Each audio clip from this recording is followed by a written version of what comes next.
absolute lane domination. We saw FoFo still going to go for the Jace against it.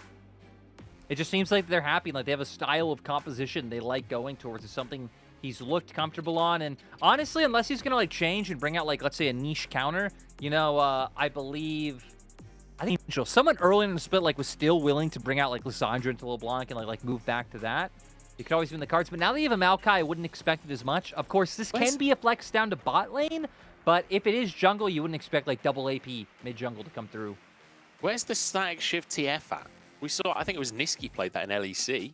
Like, you've got the classic, like, you can match LeBlanc no matter what she does, plus you can build Shiv and one-shot the wave faster than LeBlanc can one-shot the wave. Obviously, you're not going to play it with a Maokai anyway, but I feel like there are counters available. There's creative ways to play into this LeBlanc, but so far, EDG just going to go back to stock and standard. They have been loving this combo in the series, but game number 1, Rookie demolished FoFo in the 1v1. This time, Top Esports going for a Varus as well. I like this if it comes through. Again, double down on kind of the strong early game that these champions bring. Varus also fits, I think, better with LeBlanc. I guess not better, but similar to Kai'Sa, to where, right, you have the ability to just play this out from a range and kind of whittle them down, but then having things like the Chains of Corruption to re-engage, now pairing it with the Nautilus. So it looks like TES started going for a very similar style that they had in game 1. Just this time around, JackeyLove won't have that full ability to dive, and that was one of the defining things that led TES to winning so many fights. And my God, are we just going to get Meiko Braum all day long? I guess so. EDG, they do not want to fight. They want to hold you at arm's length, and they want to poke you down. I'm curious what on earth AD carry we get out from Uzi here, because, like, you know, Kai'Sa works with this poke style. Varus is another option to go alongside that Jace. But we could see Top Esports just banning out AD carries here. You know, ban things like that Ashe that we have seen coming through occasionally. Even things like Aphelios. Yeah, I feel like Aphelios isn't really a big worry, considering you have so much CC to lock him down and burst him out. I was going to say Lucian's definitely one I think you can look back towards with the aggression that comes out. I'm still kind of curious if we ever see Uzi lean back on something like an Ezreal, because we have seen it in playoffs so far. If you did just want to scale and match like the range of our springs, you also always could go Jinx. Uzi's already played that one in playoffs so far, and then you are just kind of farming out. You have the range of that Rockets for later on, works well with the Braum, and then, yeah, your team fighting later on would be absolutely disgusting. So it still feels like there's quite a few options, even if they are all a little bit more niche. It kind of just depends on where EDG are looking to index into. Certainly, niche is something Uzi's willing to go into, right? He's a player. I mean, look, at the end of the day, he brought out Vayne the other day. So, yeah, like, nothing's off of the table just yet. Uzi's still willing to play all sorts in the bottom side. And it's actually going to be Ala getting his Renekton banned away instead. So, focusing on that top side. I'm wondering who the counter pick will go to. Oh, there we go. Brings out the Sivir. We've seen it this split. It's vintage, but it certainly works. It certainly sets up for those team fights. Like, the ultimate combines really well with Maokai. It's something I haven't loved to see so far this split. Just it feels like it can give the enemy so much room to pressure early on. But you also have the spell shield to deal with things like the Chains of Corruption and just try to not get locked down. I think the Lee Sin would have been incredibly fun to come through. You have the pairing with the LeBlanc, and this is something that we know. I mean, back in the day, this was, and not even back in the day, right? Like in recent years, something still Tian has brought out, shown great performances, and now. Is this really just it? Meiko just keeps picking the Braum and Wayward just keeps going towards the Ornn? I would love to see the Gnar instead. A bit more, you know, ability to play the game up top. We'll see. I mean, this is blind pick as well. And there we go. The Gnar comes on through in the end. Renekton taken away from Ala this time. His Jax banned as well. K'Sante taken off of the board. What are you picking? I mean, Yasuo? I mean, That's the classic counter. I think Wayward's expecting the Camille, which is why he flashed it, right? Because you have a Maokai in the jungle, so AP80 top side. You have like an immobile backline in the Varus you can try and jump on. But Kennen would give them more team fight presence, which would be quite nice, right? Things like the knockup coming out from Meiko. You have a huge route from Jiejie into the slicing Maelstrom. So the 5v5, if this goes later on, like the boomerangs bouncing everywhere from Uzi, slicing Maelstrom, everyone's locked down from Jiejie Meiko. It can be insane, but once again, Wayward, Tian, Rookie, they're all going to have so much mobility. They all need to be looking to play flanks and come off on different angles. So a lot of it's going to come down to some of that kind of execution later on. And we already know for top esports, they're going to want to be finding a lead with this Lee Sin and LeBlanc. They certainly will. I mean, Tian, we've talked about, like, he's had really, really great games this split. He's also had...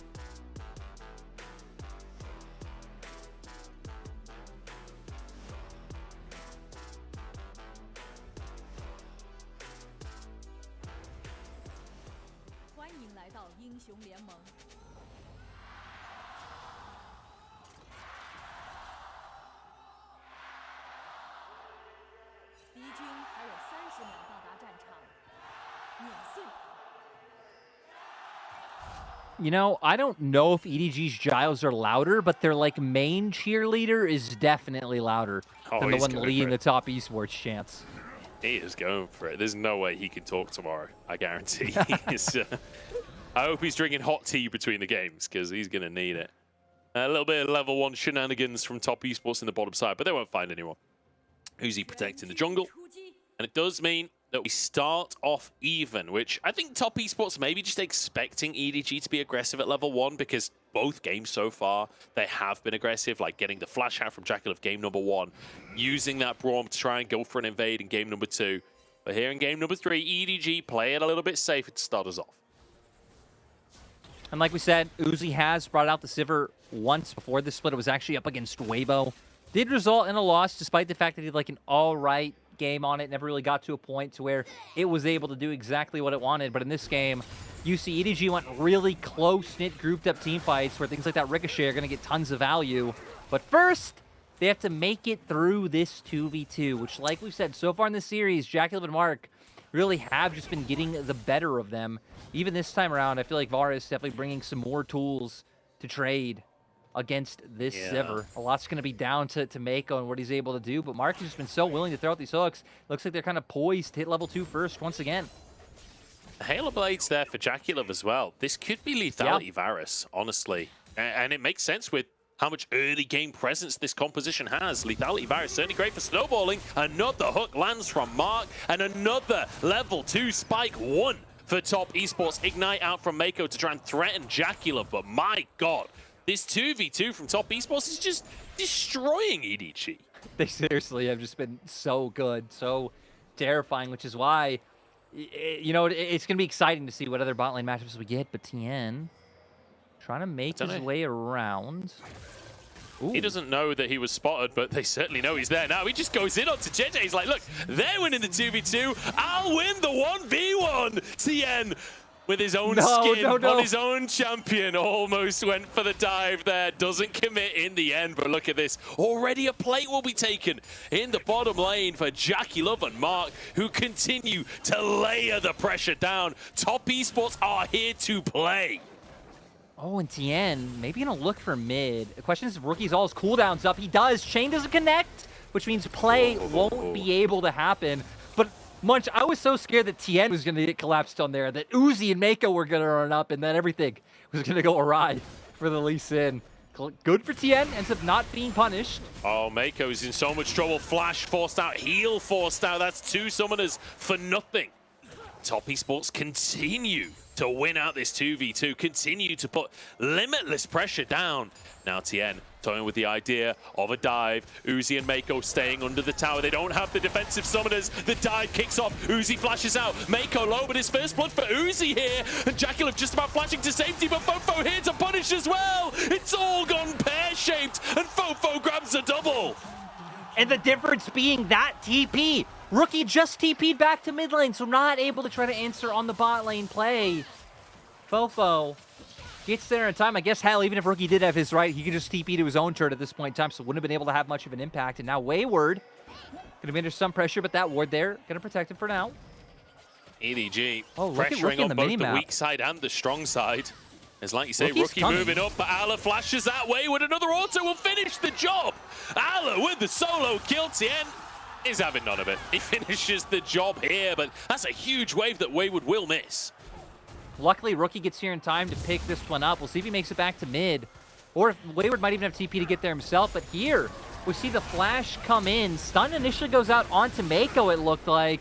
And then, I mean, they were already low, right? Some of the members of top esports already whittled down. And then FoFo TPing in, really being the difference maker.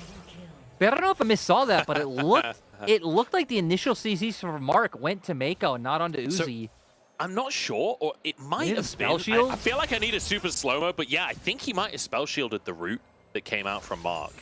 I mean, it happened so quick. Even in the replay, I didn't quite get to catch which one he hit, but either way, most importantly, Uzi grabbing that first kill, grabbing first blood.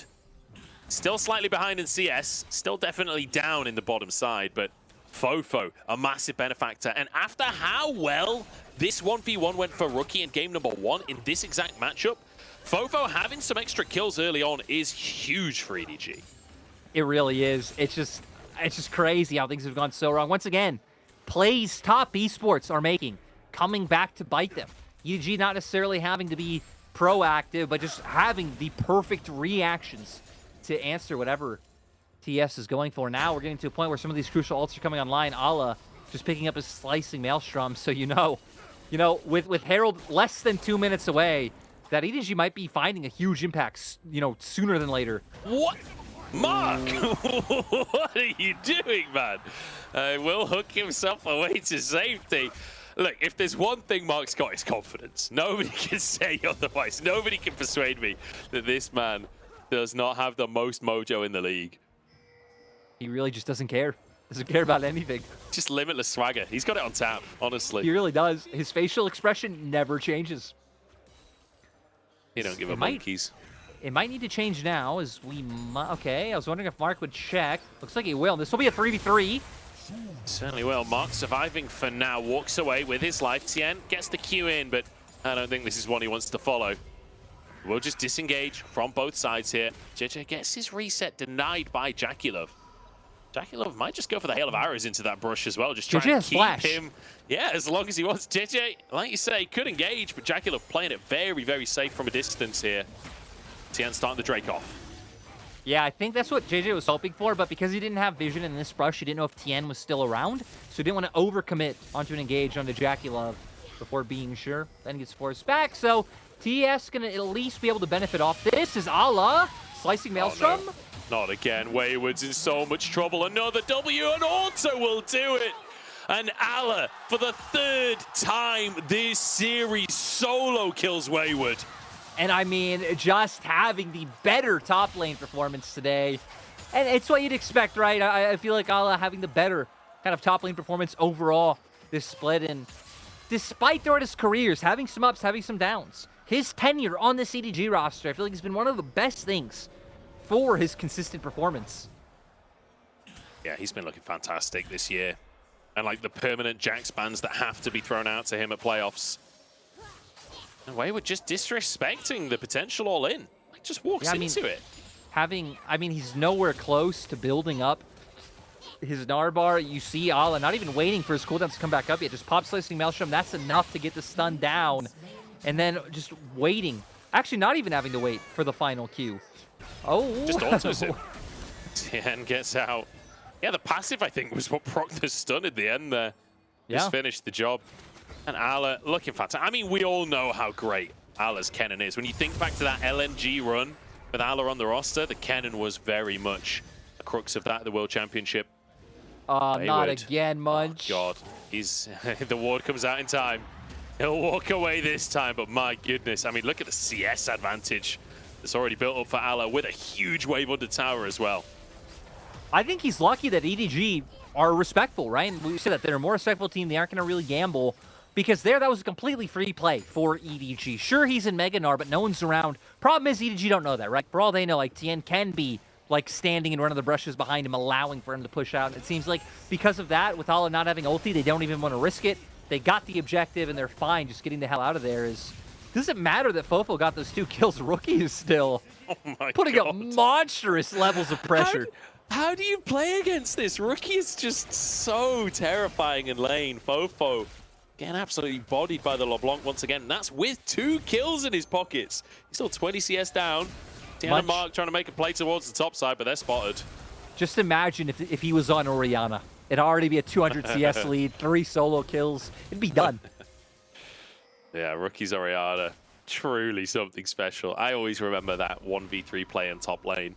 I forget, it was against maybe LGD. I can't remember who it was against, but it was just beautiful. It was immaculate. Dodging absolutely everything.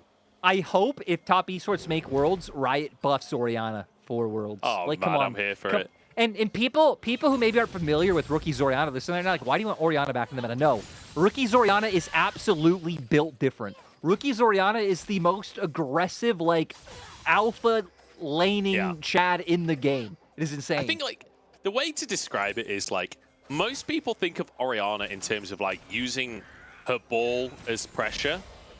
Rookie thinks, like, Orianna's passive. That's probably the most important part of her kit. Like, just the threading the autos, consistently getting that extra damage down. Rookie is caught out by the Maokai this time. Still has that Mimic available, so should be able to get himself out over the wall if he needs to.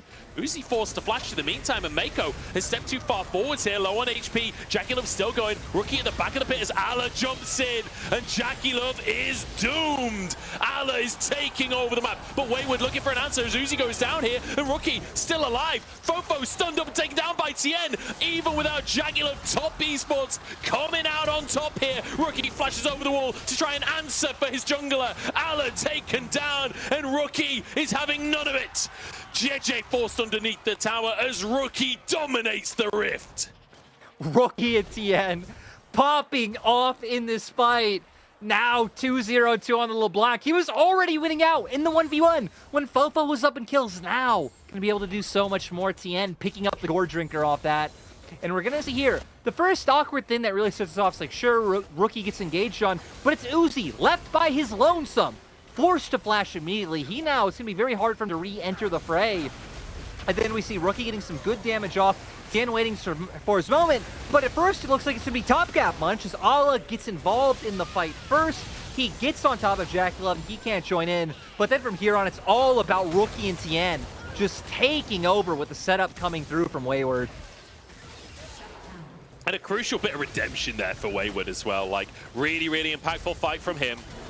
And he needed it to be so, but Rookie's the one to finish the job. Rookie is the one to turn it in favor of top esports. They got that Drake, and now second one spawning onto the map. Jiejie forced to flash. Answers it for Marks. But I think him forced out might be enough for the Drake to start off here. Herald in the bottom lane, but Rookie's already cleared that wave. Yeah, so they're going to be able to go for this. No entry going to be able to come out from EDG. I also want to highlight Ghostblade picked up by JackeyLove, so he is going to go the lethality route. Earlier, we'd Hellblade's Varus in the series. It was the AP Varus going with that build. If that charge had gone off because Mark missed the hook, that would have been the funniest thing all day. I would hope he would turn to Rookie, like pull out some sunglasses and say, deal with it, and then some non-broadcast appropriate words to follow that. You guys can imagine. Yeah. Just drop the Pengu dab. Just walk away. They're like Squirtle with sunglasses. It's the only thing for that kind of situation.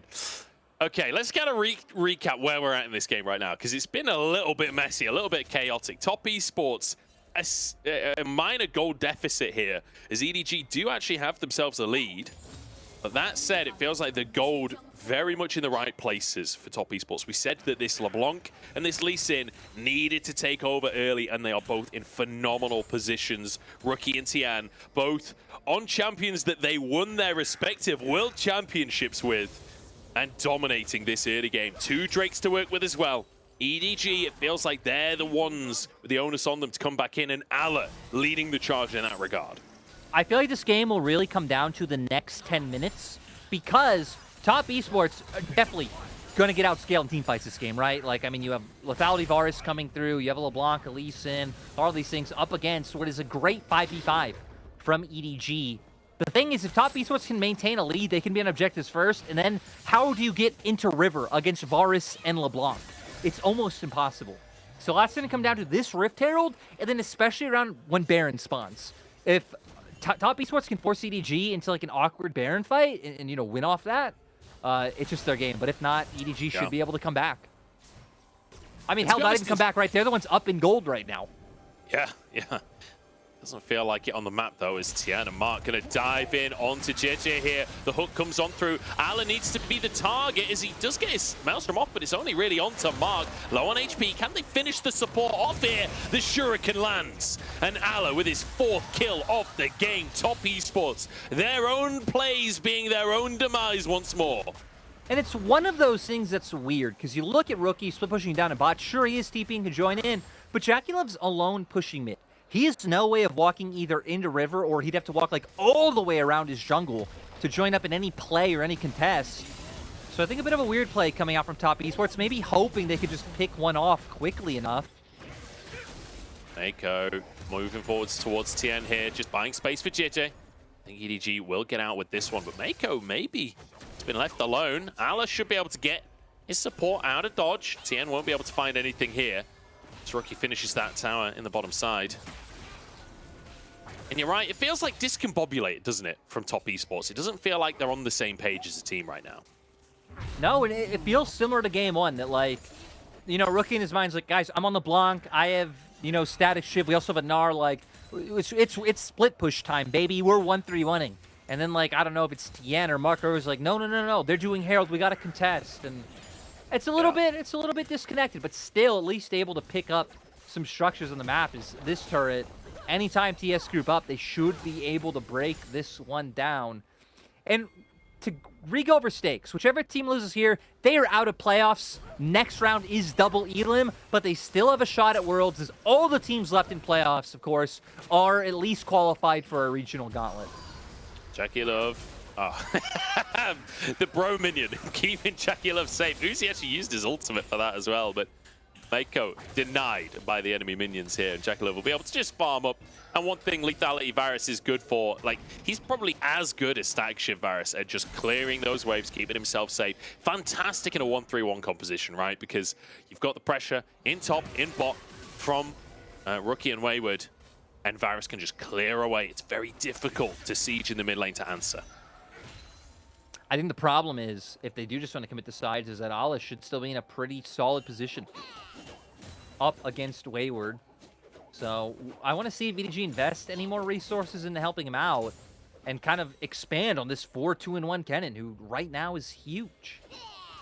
Yeah, FoFo's pretty big as well. Like, even though he's 40 CS down, he's like actually over 1,000 gold down, but he's still on 2 items on Jace. He's still got a damn good scoreline so far. Actually, I take it back. He's not on 2 items just yet, but he's almost on 2 items, so that's exciting.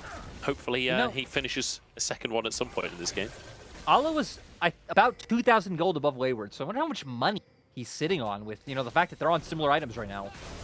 Yeah, I mean, Triforce being the more expensive item as well. There's a possibility Ala resets in a minute and just picks up a full tier 3 item, honestly, which is kind of terrifying to think about. Uzi with a spell shield keeps himself alive there as Tian found a Q onto Uzi. That could have been very bad news for EDG. We know how clean Tian's Lee Sin is. Yeah, it is disgusting, but this is where Top Esports comp should thrive, right? Lethality, Varus, and LeBlanc poking and prodding over walls. The problem is we're not seeing any poking and prodding coming out just yet, which is going to give EDG the opportunity to try to take this space back. Trying to get some wards out. They know Rookie must be in the area somewhere. Rookie does have to be cautious because Jiejie can always follow him with a twisted advance. Tian feeling a similar problem right here as he's chased away. Oh, there it is. Much Void Staff picked up outright. Void Staff picked up and TPs into the action as well. 2 items for Ala. He could be huge, but the static shiv is getting so much value here. Meiko forced away. And once again, Top Esports just out-posture EDG. They back away despite this monstrously huge Kennen. It's a 4v5! They don't want the fight. It's a 4v5! And Top Esports somehow pushed them off. It looked like the only person who even really got whittled down was Meiko.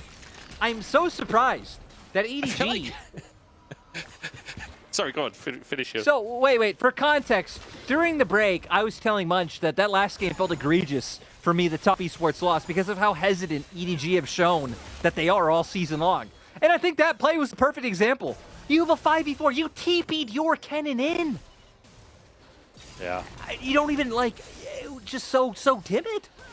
I feel like Top Esports are the ultimate like mind control team, aren't they? They're like the snake oil salesman of the LPL, where EDG just Top Esports tell them that they're stronger. Tell them that you can't fight us right now, despite being a 4v5, and EDG actually still being pretty much even in gold. Top Esports just somehow get the Drake and the top tier 1 with no combat even happening. And now they're in a phenomenal position. They're on soul point.